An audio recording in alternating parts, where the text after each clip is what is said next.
Thank you, Chairman Patterson. Supervisors, it's a real pleasure to be before you today. I want to thank you for the opportunity to express my views on the importance of the 3D seismic studies. Very likely, this will be my last public comment on any subject in my capacity as your legislative representative to Sacramento, as my term in office will conclude in just 30 days. It's therefore perhaps fitting that I am addressing you on the very subject which was also the very first public policy issue on which I engaged when I was first elected to the Assembly 8 years ago. Specifically, our need for better understanding of the complex geologic and seismic setting in the immediate vicinity of the Diablo Canyon nuclear power plant. Everyone in this room, I'm sure, remembers the early history of Diablo and the discovery of the Hosgri Fault. The plant was first permitted to be here on our coast, just a few miles from these very chambers, with assurances from the utility in their filings that there was no evidence of any seismic activity during the prior many thousands of years of recorded history. And then the bombshell. In 1971, a large and dangerous fault system was discovered just 3 miles from the plant, which was not only quite active, but capable of generating a magnitude 7.2 to 7.5 earthquake. Yet the discovery of the Hosgri did not prevent the plant from being built and issued its operating license, but it did cause the NRC in the early 80s to require that the utility take responsibility to reevaluate the seismic design bases, which resulted in PG&E's long-term seismic program, which produced a reassuring report in 1988. With your permission, I'll digress to a personal story I've never shared before in a setting like this. Some 30 years ago, in that window of time, I was a graduate student at UC Berkeley in the early 80s, working on my geophysics degree.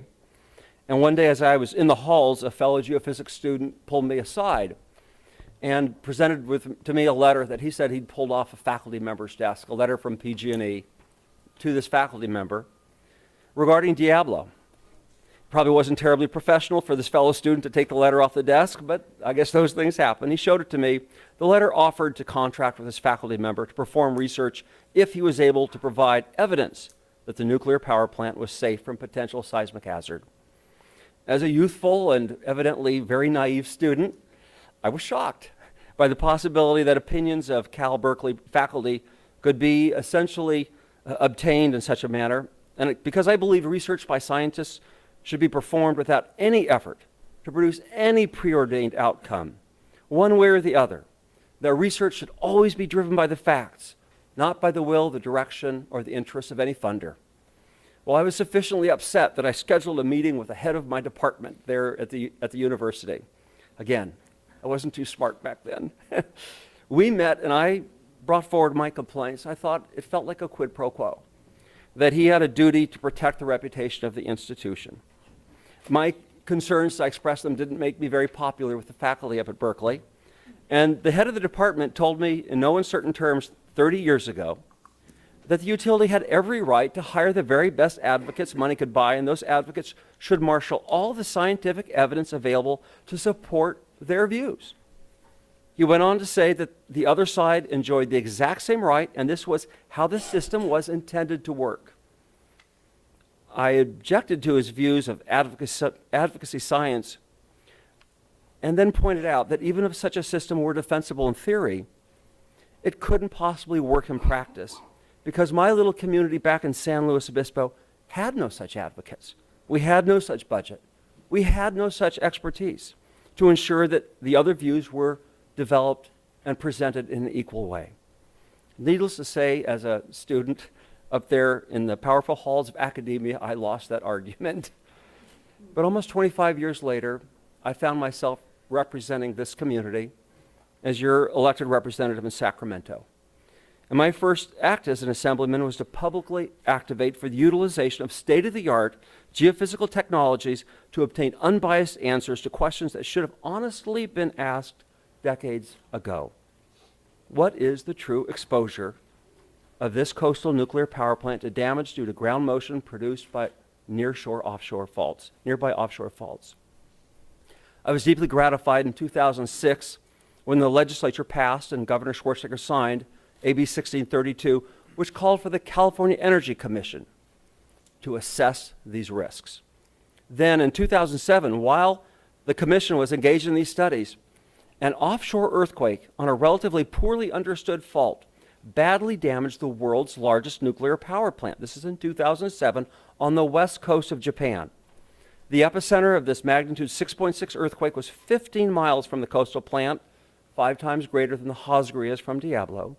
And again, the magnitude 6.6 was much smaller than the seismic event that we all understand could happen and probably someday will happen on the Hosgri. That nuclear power plant back in 2007 was knocked out of commission. All 7 reactors went offline and were offline for a couple of years, producing huge impacts to the community.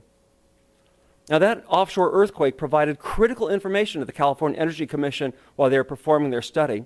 And 1 year later, in 2008, among other things, the Commission recommended that 3D seismic survey be performed here in the offshore setting near Diablo to better understand the earthquake risk and the uncertainty in the seismic setting. PG&E responded to that recommendation.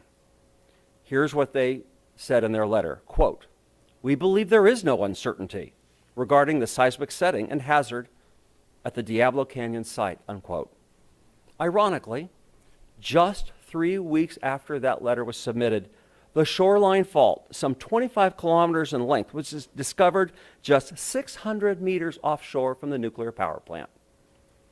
At that point, PG&E, to their credit, began taking steps to secure approval for these studies. Then on March 11th, 2011, the almost unbelievably violent magnitude 9.0 Fukushima earthquake occurred on the east coast of Japan on an offshore fault which previously had been thought incapable of generating such a large earthquake.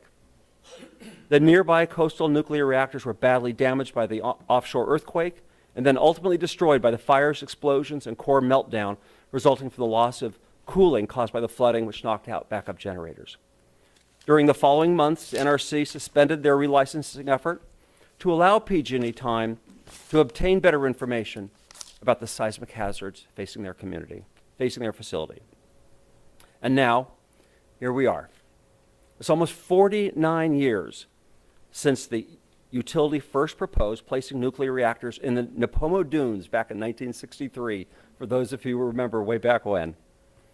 And finally, we have an opportunity to obtain objective, unbiased, state-of-the-art geophysical information about the true nature of the seismic hazards present here on the coast. There will be some here today who will argue that offshore 3D seismic studies are unneeded, or that we should spend years conducting studies to determine if studies are necessary. I'm sure that the residents of Fukushima would give almost anything to be where we are today in this room rather than the place they are now.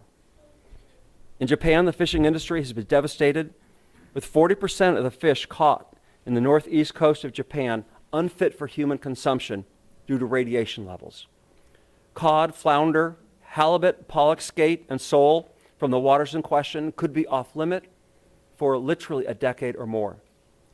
For those less worried about the impacts of fishing and more about the ecosystem itself, elevated levels of radiation are found throughout the food chain offshore.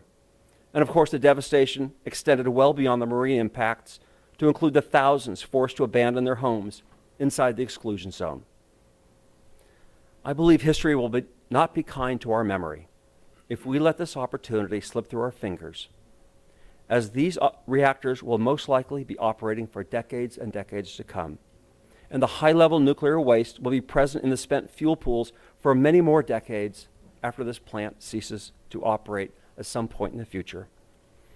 Yet, year after year, the stresses on these large faults are accumulating silently, relentlessly, and remorselessly, without regard for our out-of-date engineering assumptions or our slow and weak regulatory processes.